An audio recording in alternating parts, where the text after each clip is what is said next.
आखिरी है, चौथी बात है, हम आके पढ़ते हैं प्रेरित के काम 26वां अध्याय 17 और 18 पढ़ते हैं।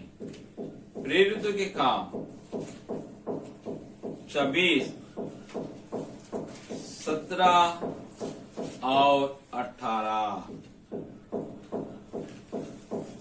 और मैं तुझे तेरे लोगों से और अन्य जातियों से बचाते रहूंगा, जिनके पास मैं अब तुझे इसलिए भेजता हूं कि तू उनकी आंखें खोले कि वे अंधकार से ज्योति की ओर और शैतान के अधिकार से परमेश्वर की ओर फिरे। यहां हम देखते हैं यीशु मसीह शाऊल से कहता है, मैं तुम्हें भेजने वाला हूं कि जिनके बाद मैं तुझे भेज रहा हूं उनकी आंखें तुम खोल सके कि वे अंधकार से ज्योति की ओर फिरे। शाऊल का बुलाहट है अन्य जाति के बीच में भी जाकर परम वचन सुनाना है और अपने लोग के बीच में ही परमेश्वर का वचन सुनाना है। दोनों का मकसद एक ही है, दोनों लोग अंधकार से ज्योति की ओर फिरे, उनके मन के आंख खुल जाने से। आंखें कैसे खुलता है? जब सुसमाचार का परमेश्वर वचन को उसके दास और दासी प्रचार करेंगे और सुनने वाले के आंख उस समय ज्योतिर्मय हो जाती है, जिससे वे अविश्वासी हैं और नामधारी मसीही हैं, वे मसीह के वो ज्योति को वो फिर जाते हैं, जिससे वे विश्वासी बन जाते हैं और नए सिरे से जन्मे मसीही बन जाते हैं।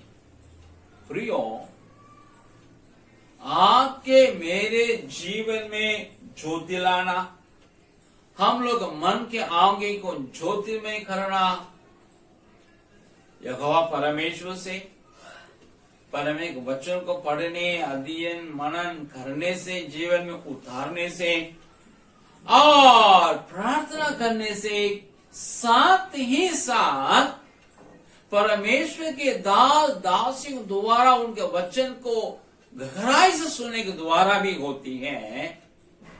इसलिए आपको मुझको क्या करने की जरूरत है? जो परमेश्वर के दास और दासी लोग आपके मेरे संपर्क में आ जाते हैं, मेरे अलावा आपके जीवन में आते हैं। कैसे आते हैं? आत्मिक किताब पढ़ने के द्वारा, आत्मिक प्रवचन संदेश को यूट्यूब और अन्य माध्यम में सुनने के द्वारा, आप किसी दूसरे कलीसिया में या आध्यात्मिक कार्यक्रम में आप भाग लेने के द्वारा। तो आप ध्यान रखें, उन परमेश्वर के अच्छे परमेश्वर के वचन को, प्रवचन को, संदेश को, शिक्षा को आप गौर से सुने, ताकि आपके जीवन में आपके आंखें ज्योतिर्मय हो जाएं और लगातार लगातार आप परमेश्वर के साथ साथ चल सकें। इसका मतलब ये नहीं है सारे सेवकों को सुने, ऐसी बात नहीं है। हम देखते हैं दूसरा तीमुथी 4 अध्याय के 10वां वचन में और फिर 14 और 15 वचन पढ़, दो जन के बारे में। एक देमास जो अच्छे सेवक था, बाद में संसार को प्रिय जान के चला गया। दूसरा है आपको सिकंदर, वो भी क्या किया है? पौलुस के लिए विरोध में कार्य किया है। मतलब ऐसे ऐसे लोग, सेवक लोग हैं, क्या करते हैं? ये दुनिया की बातों को बहुत अच्छा लगता है उनके लिए, उसको पसंद करते हैं और वे दूसरे अच्छे सेवकों को तकलीफ देने वाले हैं। ऐसे सेवकों से आपको मुझको सावधान रहना आवश्यक है।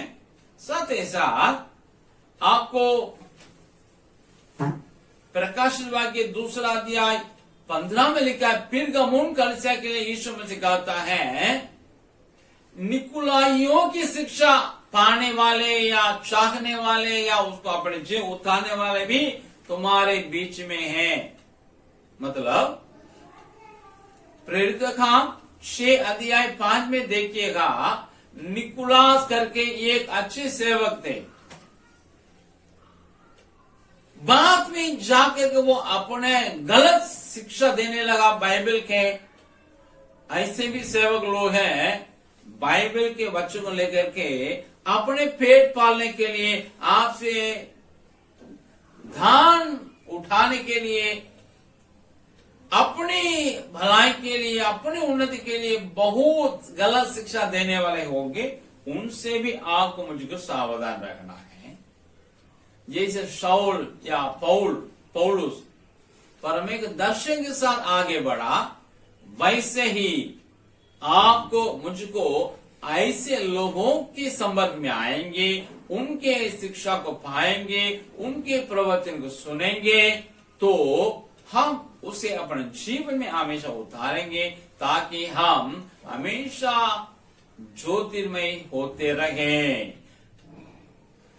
और बाइबल बताती है, हम देखते हैं पौलुस क्या किया था, पूरे पश्चिम जगत में जाकर के सुसमाचार सुनाया, कलीसिया को स्थापना किया, पश्चिम को और एशिया को भी अंधकार से ज्योति की ओर फेरा दिया और परमेश्वर की ओर फेरा दिया, जिसके वजह आज भी पश्चिम जगत, अमेरिका, ऑस्ट्रेलिया, यूरोप, इन सारे महाद्वीप क्या है, मसीही महाद्वीप माने जाते हैं।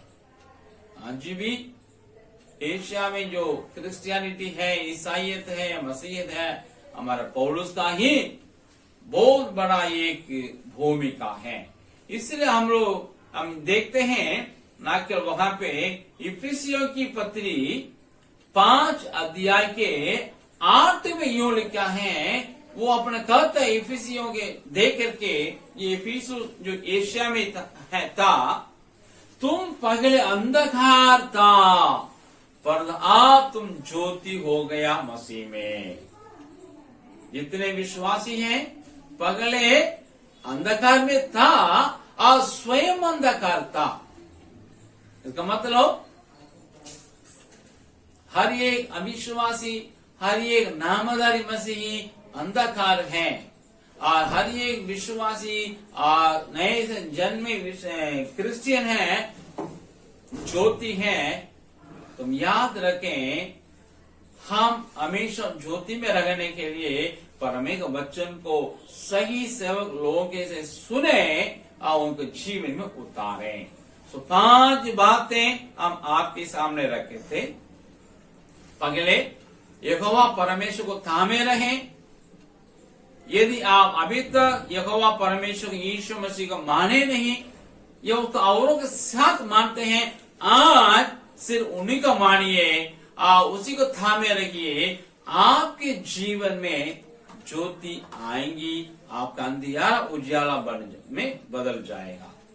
और आप वचन को पढ़िए, मनन कीजिए, अध्ययन कीजिए, अपने जीवन में उतार दीजिएगा, ताकि आपके आंखों में ज्योति हमेशा रहे, ज्योतिर्मय रहे। और आप प्रार्थना में लगे रहें, ताकि जो बुलाहट हमारा है उसी को जान सकें, उससे जो आशा मिले उसी को जान सकें, और हमारे लिए जो मिरास के धन है वो कितना बड़ा है, जो परमेश्वर सामर्थ हमें कार्य करता है वो कितना सामर्थ्य है, महान है, इसी को जानने के लिए आखिरी में हम अच्छे परम सेवक लोगों से सुन करके ज्योतिर्मय होते रहें, बना रहें, ज्योतिर्मय आशीष, परमेश्वर आपको आशीष दे।